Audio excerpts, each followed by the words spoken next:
back to the second section of our discussion on oral presentation skills, where we began on speech qualities. We'll look at clarity, we'll look at correct pronunciation, and now we're going to continue from suitable volume as a speech quality that can help us master oral presentation skills. So, what is suitable volume?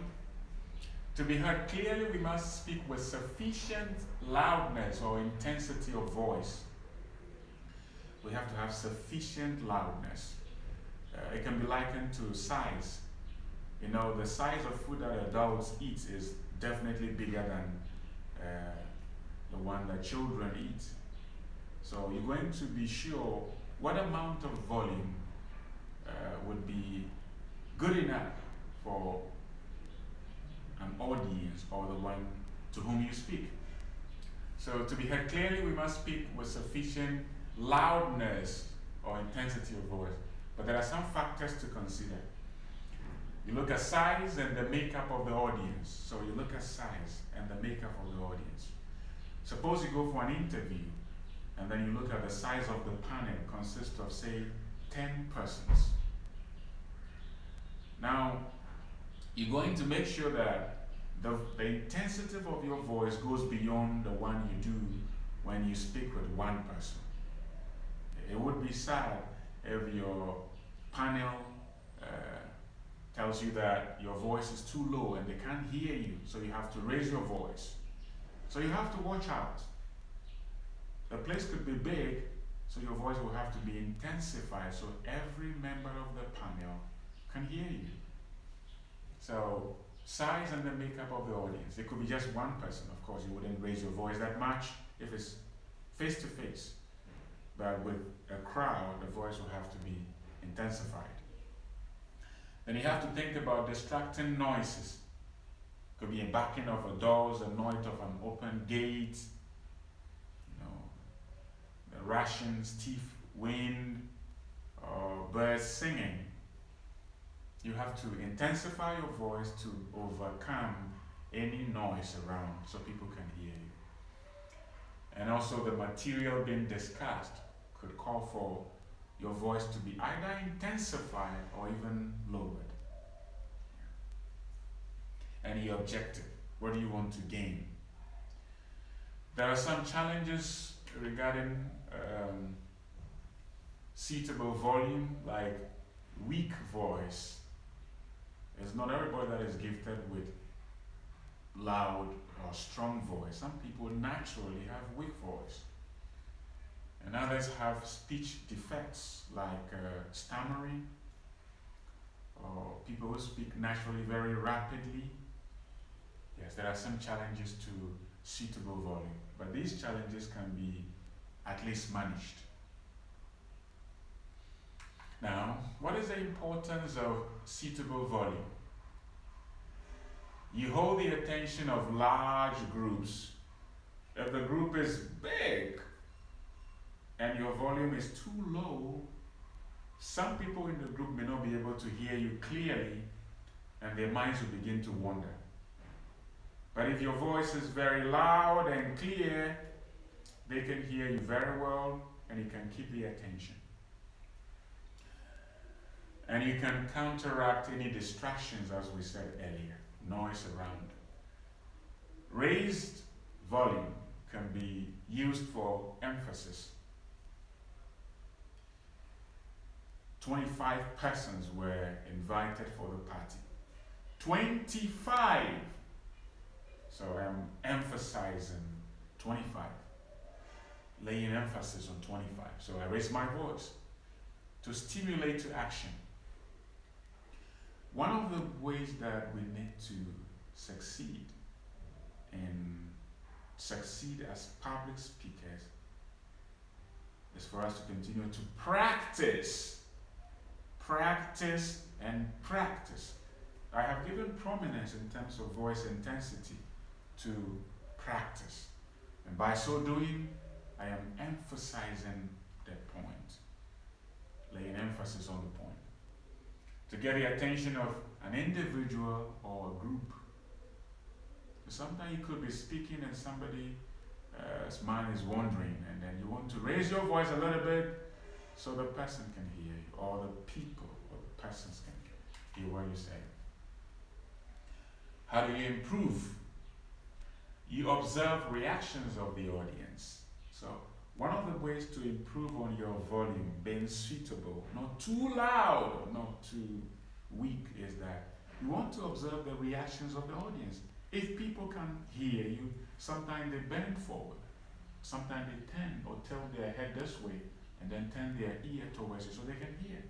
Once you begin to notice things like that, it means you have to raise your voice. Then increase your volume to be heard comfortably.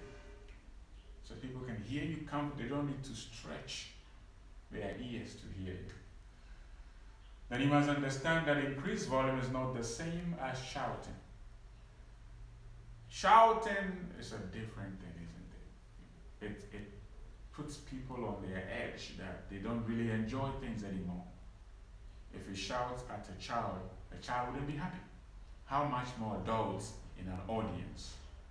So remember that intensifying your voice to be heard appropriately is different from shouting. And then because you want to speak with sufficient volume, you want to feel the most important organ in the body for speech, the sac called the lung. You want to breathe very well and feel your lung, and so that air can be used to speak with sufficient volume. You know that when you feel a football, there is enough air in the football, and you want to deflate it. It comes out with force. It comes out with a hissing noise. The air is rushing out. It's the same way with the lung. If we breathe in appropriately and fill our lungs with enough air, then we can bring the air out with that intensity so our volume could be high. Yeah. So you feel the lower part of your lung as you breathe, of course. Once you breathe in more air, the lower parts of your lung will feel it. It doesn't mean you have to check whether it's automatic. You don't need to worry about that. So that is about suitable volume. Then we have enthusiasm. Enthusiasm as a speech quality that can help you in your oral presentation skills. Enthusiasm, what is it? Enthusiasm involves animated delivery, giving evidence of your strong feelings about the value of what you're saying. Let your emotions come alive as you speak. So it is animated. It involves feelings and emotions. So your speech comes alive, which means that if you are sad, it has to show from the tone of your voice. So if you want to discuss something very sad, people have to see it. So if somebody's saying, for example, I have looked for work all over the world. I have finished school for the past 6 years. I haven't still found a job. Could you please help me? Now, that is alive because the emotions come very clearly. And if somebody has just got a job, I have just got a job. The interview was just a walkover. I'm so grateful. We have to party. So, this type of speaking, that style, enthusiasm is involved because it is animated, it comes alive. It involves feelings and emotions. So it's natural. So even if you read and you're able to put in the appropriate feelings and emotions, your reading becomes enthusiastic because it comes alive. So how do we improve enthusiasm as a speech quality in your way of becoming a good public speaker or mastering your oral presentation skills? You improve by speak with feeling, be alive. It's different from acting though. natural. Let the feeling be appropriate. You think about your audience. Which kind of people are you speaking with? Are they your colleagues? Are they your authorities? Are they your inferiors? Are they your children? So that you want to connect to them and be enthusiastic appropriately. Animated delivery, come alive, not too dull and uninspiring, but it should be spirited, animated, come alive, so people could enjoy it. And it has to be appropriate to the material. So sometimes enthusiasm may not be, would be done inappropriately, and then you could see that it's very artificial, very unnatural. And we don't enjoy things that are not that natural, do we? So we have a caution to take. We have a caution to take when it comes to enthusiasm. The caution is like fire. Enthusiasm needs to be regulated. Too little, the speech would be half cooked. Too much, the speech would be burnt. So those of us who use maybe electric cooker or gas cooker. So enthusiasm becomes like fire. If the fire is too low, it will take a very long time for the food to cook, or it will be undercooked. If the fire is too high, the food will be burnt. In the same way, enthusiasm should be appropriate. If you are overly enthusiastic, you become like an actor. It doesn't become natural, and people will get detached from what you say. In the same way, if you are not enthusiastic, your speech will be dull and unspirited and wouldn't inspire people. So enthusiasm should be well regulated so that people can enjoy what we say and how we say it. We have an exercise for enthusiasm. So class, to demonstrate enthusiasm by presenting on these topics. So you can face your colleagues to be a good citizen, maybe a 2 or 3 minute talk, and then let your friends judge you from 0 out of 10, how well you have done. They should tell you the areas in which you did well and the areas in which you need improvement, so that you could work on those areas that you need to improve on and get better with enthusiasm. So to be a good citizen, my best teacher, my sad story, I love to sing. Now take note that these ones would definitely be a way to bring some feelings. To be a good citizen, you may be animated about it. My best teacher. Why do you call somebody your best teacher? You need to express that. And my sad story. Of course, you can't tell a sad story with a smiling and a happy face and a happy delivery. No, it has to really produce the sadness. And then I love to sing. It has to be animated too. So let your friends judge you out of 10 how well you have done as regards enthusiasm on these 4 topics. So briefly, that's about enthusiasm. Then we have use of gestures. We have a use of gestures. You know, gestures are facial expressions that support and work hand in hand with speech to drive meaning home. They stir feelings and give life to your voice. Actually, you don't even teach gestures. You don't necessarily teach people how to do gestures. It comes naturally. But what you can teach is to help people to improve upon their gestures to make it more natural, and that it doesn't contradict what they say, but actually gestures should complement what comes out of our mouth. So they're very important. It's impossible that, suppose I come over here and then face straight towards the camera, and then the projector, the TV, and then just all you see is that my lips are moving. There'll be a question mark in your mind. But the natural movement of the hands, the face, and all those things make speech interesting. They complement each other. So the use of gesture, what do you do? Use natural movement of the hands, the shoulders, the entire body to express ideas, sentiments, and attitudes. So the focus over here is natural. Natural. You know, if it is natural, it comes from within, and so you don't need to put in a lot of effort. So, you know, it's you. And we are created distinctively as individuals. There is something about my gestures that is not the same as yours. And there's something about yours that I do not have. But of course, they all fall within the parameters of acceptable and gesture that can easily be decoded within the culture into which we are born. So use natural movement of the hands, the shoulder, the entire body to express ideas and sentiments and attitude. So, you know, children, if I give me this, the child will do this. So I wouldn't give it to you. We understand that it's natural to the child.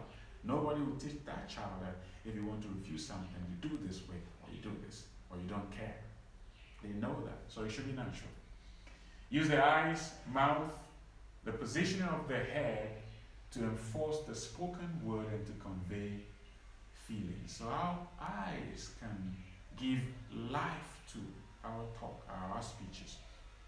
Even our mouth, how we position our mouth, but it's natural. And our head, sometimes it goes this way, other time it comes forward, other time it goes this way, but natural. At the end of the day, it enhances what we say. Then, now you need some points to keep. To be effective, gestures and facial expressions should come from within us. Still emphasizing its naturalness. If it is natural, we don't try to use gestures. It just flows like a river. It's coming from within us, natural.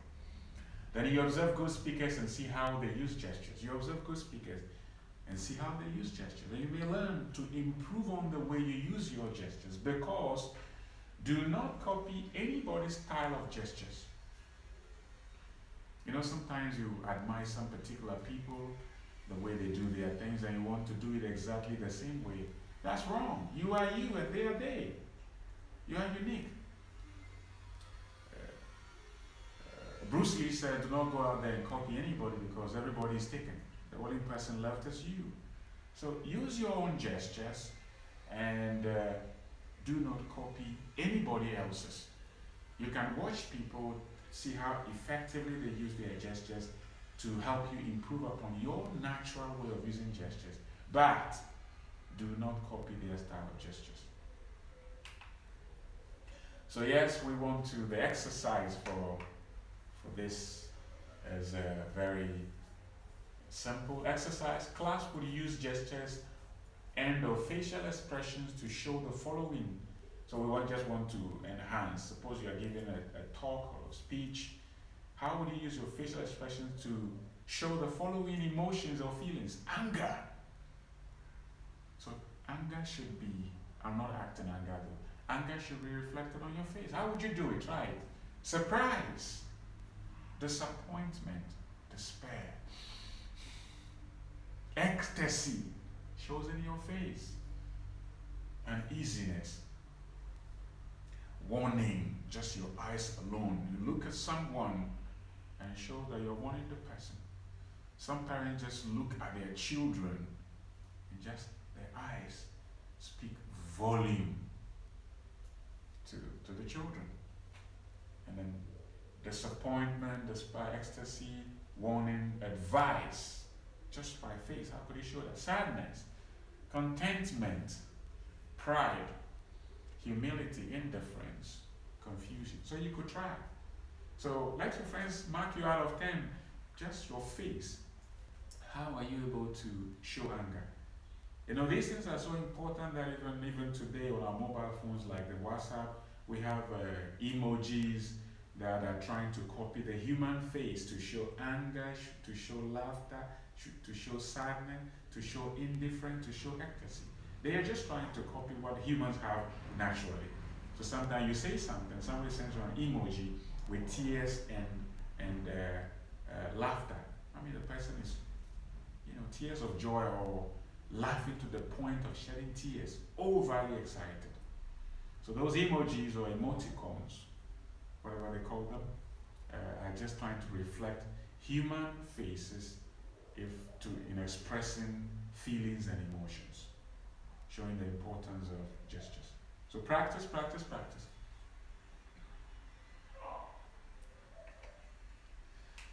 Then we have another one, diction, choice of words.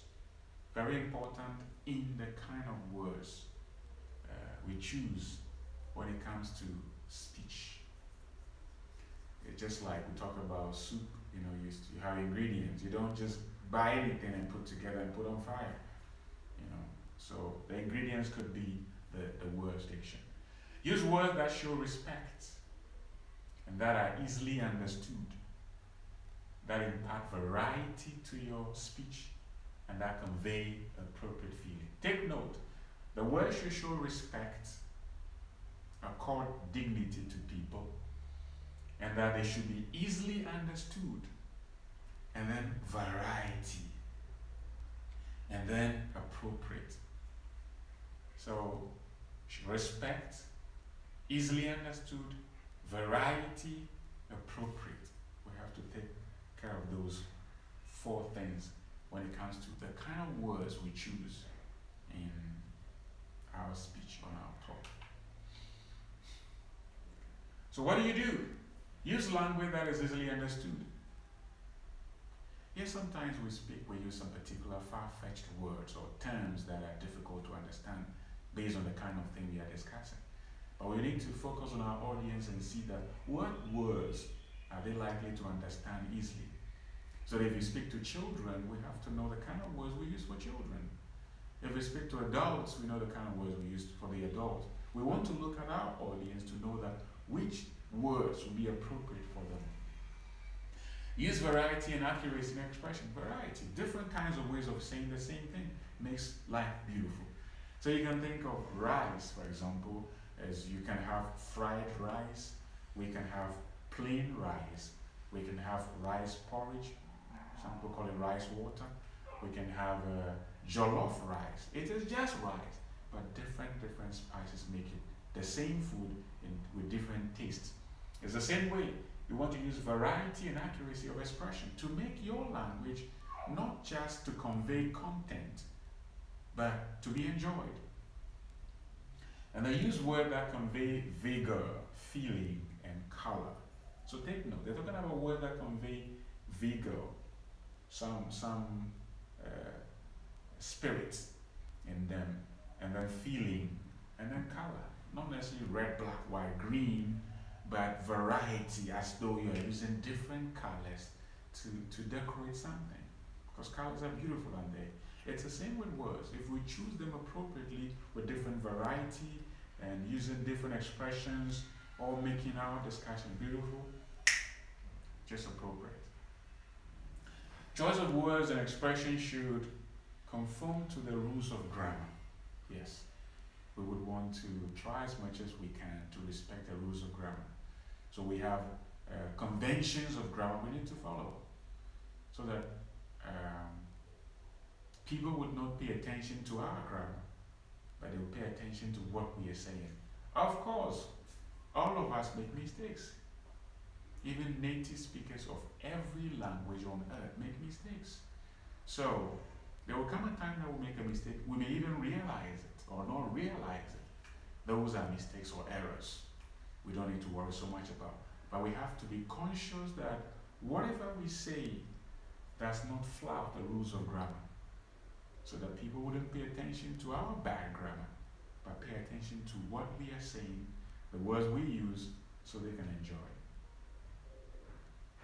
With that, we want to move on to another speech quality, which has to do with interest arousing introduction. Take note, interest arousing introduction says that introduction is a very crucial part of a talk or a speech. If it is well done, one can sustain the attention of his or her audience from beginning to end poorly done, the mind of the audience would wander. You see? So,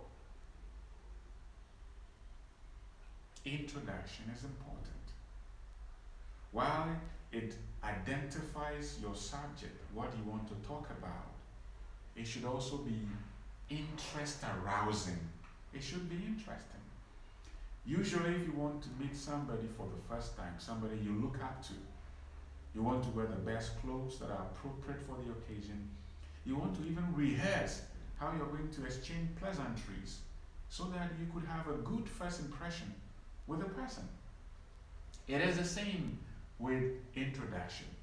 While you identify the subject, you want to make it interesting to be enjoyed. So, how do you do that? To how to get attention of your audience. Use tactful and thought-provoking questions. Questions would make people think. They want to find answers to it. And it can be an interesting way of identifying your subject and then telling your audience what you want to say about your subject.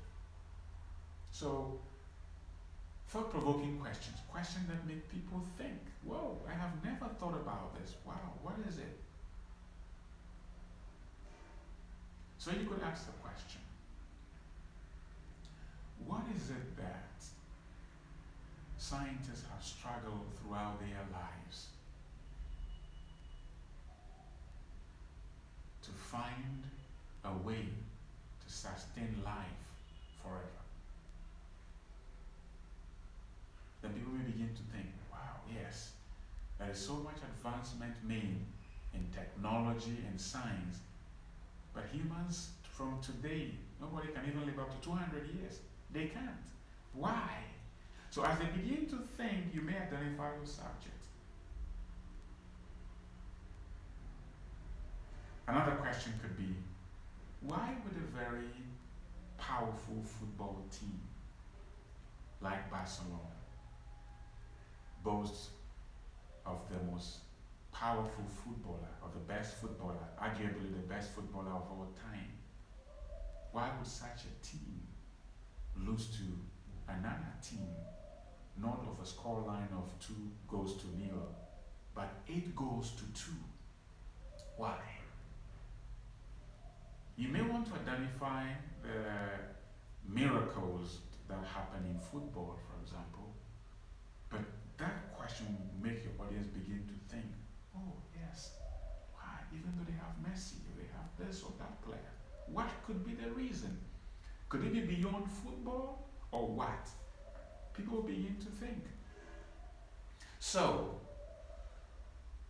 tactful or thought-provoking questions are good. Then you use real-life experiences. Real-life experiences can make people begin to get into what you want to say. For example, I met Joanna the first time I went to St. John's University. She seems a very quiet person, but when I got close, I could not imagine the things this young girl had gone through. If I had gone through that, I would have lost hope. And I have so much respect for such a girl as her. Now, I have drawn people's attention into the story. Now they're expecting me, what comes next? So this real life experience, just an example though, is going to draw the audience in. What next? What next? So I would identify my topic about how we can be observant, to notice people, and we can learn from anybody. So this could draw people into the discussion. So interest arousing. A news item. The first time I heard about the disease COVID-19, of course, around this time, once we begin to talk about COVID-19, what happens? Everybody's ears Have they found a cure? Is there a vaccine? Are people not going to die anymore? People are interested, and so you could use a news item, and you could use quotations from reliable sources, and then build upon that. A common one used in Ghana is what was said by Kweji Agri: if you educate a woman, you educate a nation. If you educate a man, you educate an individual. What did Kweji Agri mean by that? It meant that the first person a child gets exposed to is the mother. So if a mother is well educated, it goes to the child and goes on that way.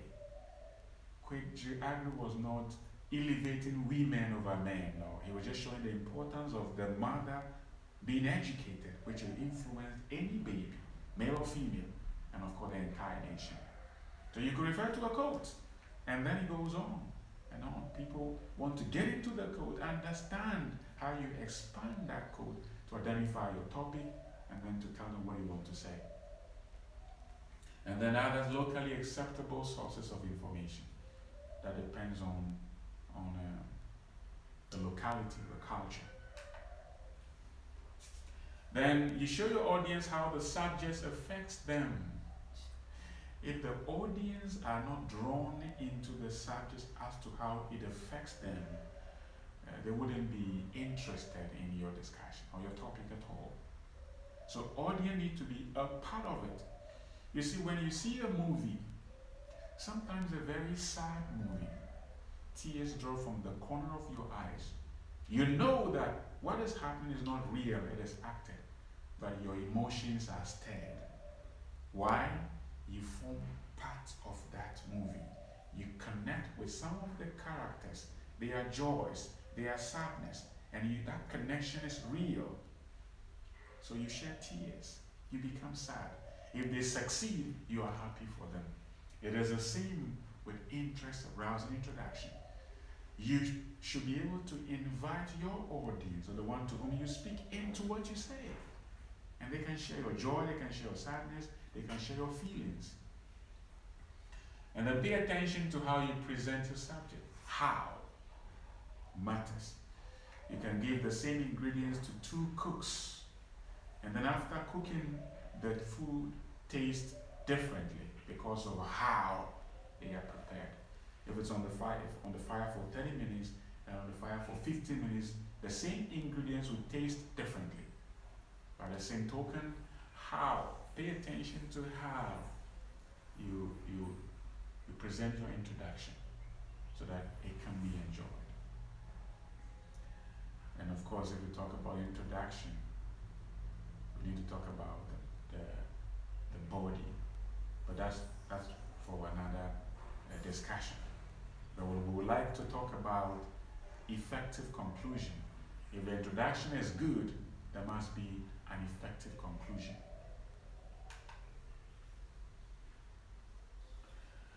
How do you improve on effective conclusion? Of course, very self-explanatory. Your conclusion should be directly related to the thoughts you have already presented. The conclusion should be directly related to the thoughts you have already presented.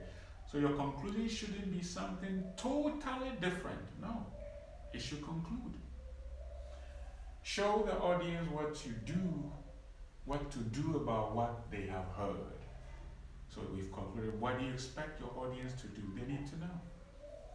Motivate your listeners by what you say and how you say it. So there should be some motivation. If you are educating people to change their way of doing things, your conclusion should be strong enough to move them to action, that we have to abandon this course and go for that course.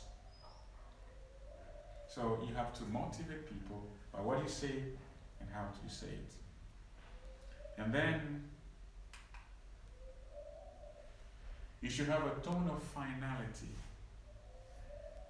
In a sentence, the finality is marked by a period or a full stop. And an effective conclusion, it's like you've taken your audience in a journey and you've brought them to their destination. And And so if they look over your speech, they can come that this is well done. So they should have a tone of finality. What you set out to do from the beginning has been accomplished. Then you have the tone of finality. And of course, you can have a summary of the main points in your discussion. We'd like to end on the second section of the oral presentation skills. I think we've learned something. There are many more other skills though, but if you keep practicing and using these skills effectively, we'll be making a lot of strides towards becoming effective oral presenters. And our road to public speaking would be very smooth.